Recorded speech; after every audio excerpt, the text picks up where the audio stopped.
बळीराजाच्या नशिबी आलेली दैना पुन्हा एकदा सोलापूर कृषी उत्पन्न बाजार समितीमध्ये पाहायला मिळाली। करमाळा तालुक्यातील पांगरे इथं शेतकऱ्यांच्या कांद्याला कवडी मोल भाव मिळतोय आणि त्यामुळेच मागणी घटली आणि त्यामुळे प्रति किलो केवळ 50 रुपये इतका निच्चांकी भाव मिळतोय। तसंच शेतकऱ्यांकडे सरकारने लक्ष देऊन प्रत्येक पिकाला हमी भाव द्यावा अशी मागणी आता शेतकरी वर्ग करू लागला।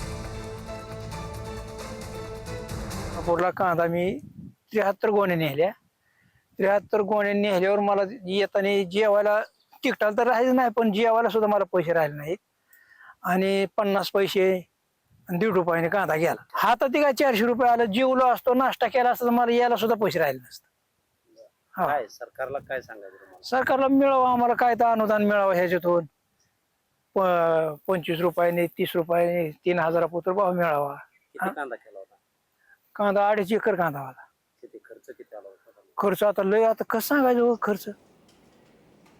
तर नाशिक जिल्ह्यामध्ये सुद्धा सध्या उन्हाळी कांद्याची आवक सुरू झाली आहे। मात्र येवला लासलगाव बाजार समितीमध्ये कांद्याचे दर हे घसरलेत आणि त्यामुळे शेतकऱ्यांची चिंता कमालीची वाढली आहे। तर काही ठिकाणी कांद्याला कमीत कमी 2 ते 3 रुपये किलोचा दर मिळतोय, तर काही ठिकाणी कांद्याला 6 ते 7 रुपयांचा आसपासचा दर मिळतोय। तर उत्पादन खर्च सुद्धा या भावामुळे निघत नाहीये आणि त्यामुळे कांदा उत्पादक शेतकरी आर्थिक विवंचनेत सापडलेले आहेत, त्यांची चिंता सुद्धा वाढली। माझे कांदे 7 रुपये किलो गेले, अशी परिस्थिती येवला जवळपासच्या मार्केटला, सगळ्या मार्केटला हीच परिस्थिती आहे। फार अक्षरशः 50 रुपयापासून कांदा विकतो।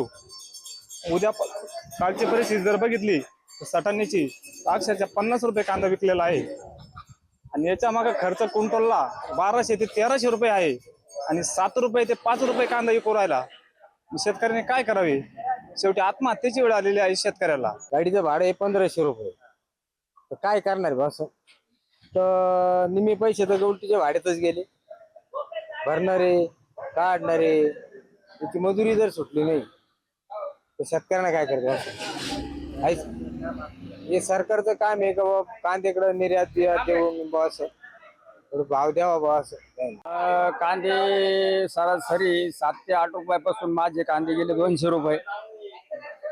विकवायला खर्च 1000-1100 रुपये क्विंटलला खर्च बसू राहिला।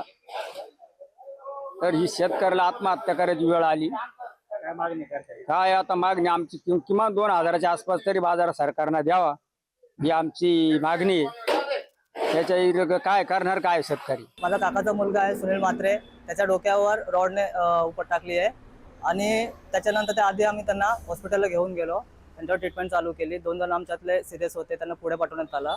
त्याच्यानंतर माझ्या जोडीला अजून 2 जण होते, त्यांनाही मुक्का मार लागलेला आहे।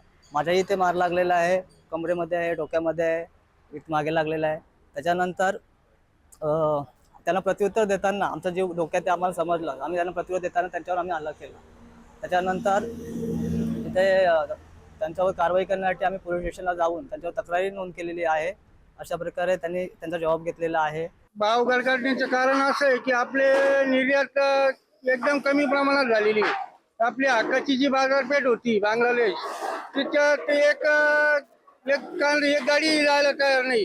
निर्यातीचं धोरण जे भारत सरकारचं आहे ते निर्यातीचं धोरण धरसोडीचं असल्यामुळं निर्यात ती घटलेली। आपण निर्यातीत 5व्या नंबरवर आहे, त्याच्यामुळं बाजार भाव घटत आहे।